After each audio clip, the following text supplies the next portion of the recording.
Any other questions? I think this is one of the first things the new superintendent needs to look at. I'm sure he will. He will. I do have one more just because it's kind of bothering me. The teacher evaluations, do we have that in place for Titan? I mean, do we have for not one of them to even reach proficient? I mean, it just seems like there's a... I can't answer that personally. I'm just throwing it in the Yeah. air. If anybody wants to kind of take a look at this in the future, I mean, just, it's... We have been looking at it. Okay. Oh. All right. Oh, one more comment. Usually I come here and I talk about adequate yearly progress, AYP, district scorecards, those types of things. Because of the new assessment, the state is not releasing that type of information this year, but they will for next year, in case you were wondering about that. Again, Spotlight, great information. Thank you, everyone. Thank you. Thank you. Thank you. Motion. Support. Motion by Mr. Zorn, support by Mr. Myers, that we accept the presentation of the MSTEP scores. Any discussion on that? All in favor? Aye. Opposed? Passes 6-0. Next item, please. 3.02 Reconfiguration Concept Proposal. Okay. Do you want to address? Yeah, Do you want to address this, Mr. Zorn? You want to go to start off? Since December, we have had a reconfiguration task force of 12 members made up of various employees in the district from all areas. And we have had community members, parents, and they have worked, I think, very diligently on studying and trying to come up with some recommendations for the board that would put the district in a little more financial stability.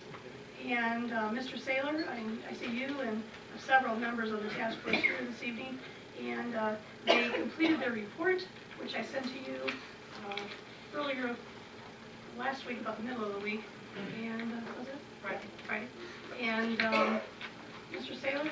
Well, if I could add before, Mr. Saylor, not that, but I think it's important to first commend the hard work that the team did. And not only, you know, there was a lot of effort, a lot of days that went into it, but also the integrity that went into it. Because there were people from, as you mentioned, from every walk, or you had all stakeholders that were involved in that, and all of that was set aside with the goal of optimizing, you know, how the district is laid out and providing more choice in the midst of that. We could have been, you know, well, we're going to try to do what we've sometimes done in the past, which is maybe look at doing this small portion of that, but it was looking at a strategic plan, which is, you know, really the first time that I've seen that in a long time. So I just want to, I think most of the team is here, so kudos to the team for the hard work that they did, and we'll move to the next stage. So thank you. I will say that.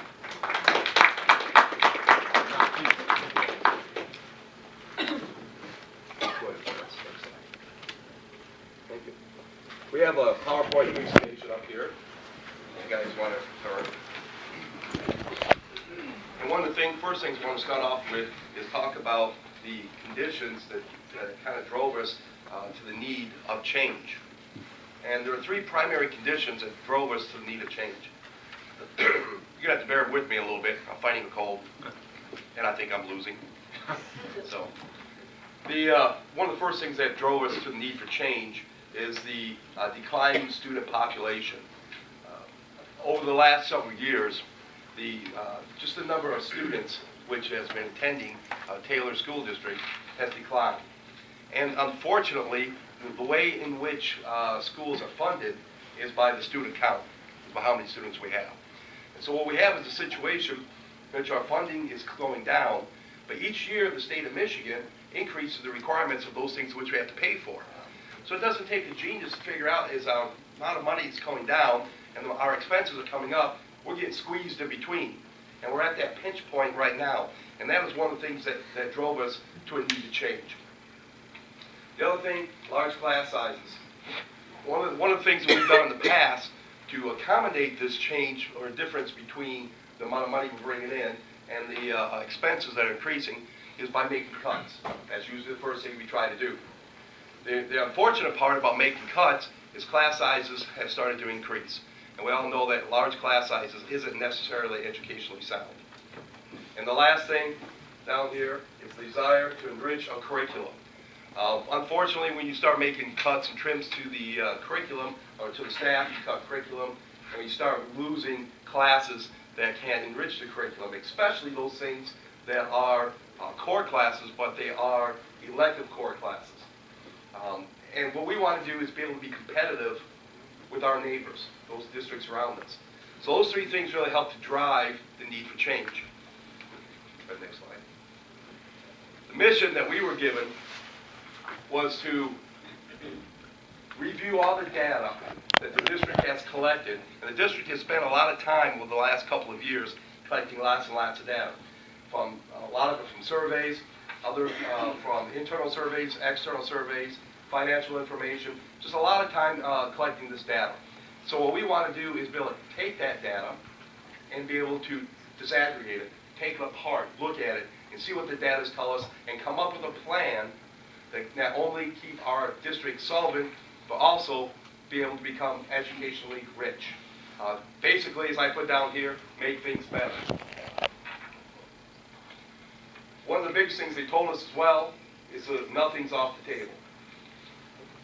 Do not leave any stone unturned. So we looked at everything that we could possibly look at, and we talked about every possibility.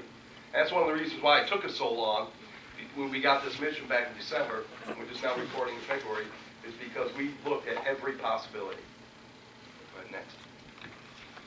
Members of the task force. As you can see, members of the task force up here, from every part of the district, as well as the community, because we do have community members, and from the Taylor City Council member. So also from Taylor City. And a board member, Mr. Zorn. Thank you. Next. We did invite a few other people to join us because we wanted to use their expertise. And those individuals that helped out a lot in terms of the technical information that we needed was Thor, Leanne, Steve, and Penny, who came to 3 or 4 of our meetings as well to help give us that financial information. So we added these people to our team as we were moving along with those discussions, because we didn't have the answers, some of these people did. Thank you. Go ahead, next. First thing we did is review the data, review the information. Go ahead. When we reviewed that data and took a look at that information, several things came out at us. One of the things, for the last 20 years, the city of Taylor has been losing not just students, but been losing population. What we've noticed is back in 1997, the population of Taylor is around 75,000 people. The population in 2013 is around 61,000 people. Why is that significant? Less people often means less students. The other thing we noticed is that the age of Taylor is getting older. Why is that significant? Well, as the average age gets older, usually people stop having kids. So when the age gets older and the population is going down, we have two forces now working at us, and it's one of the reasons why the student population is declining. These are two factors which we really have nothing we can do about, but they are indeed factors. The next one. There's approximately 3,400 students within our borders that don't go to the Taylor School District. They go somewhere else. So one of the questions we asked was why? Why do these kids go somewhere else? And some of the answers which they gave us, which is right down here at the very bottom, is about 74% of them said large class sizes. So they're going to go somewhere else because our class sizes are too big. We also had about 30-some% of them who ended up saying course offering. We don't offer enough enriched curriculum.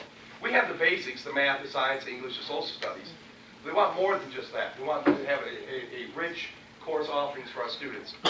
And we had the last few percentage, about 26%, ended up telling us the technology. That we have technology issues, and that's reasons why they go somewhere else. So we were keeping these kind of things in mind as we were making this plan. Next.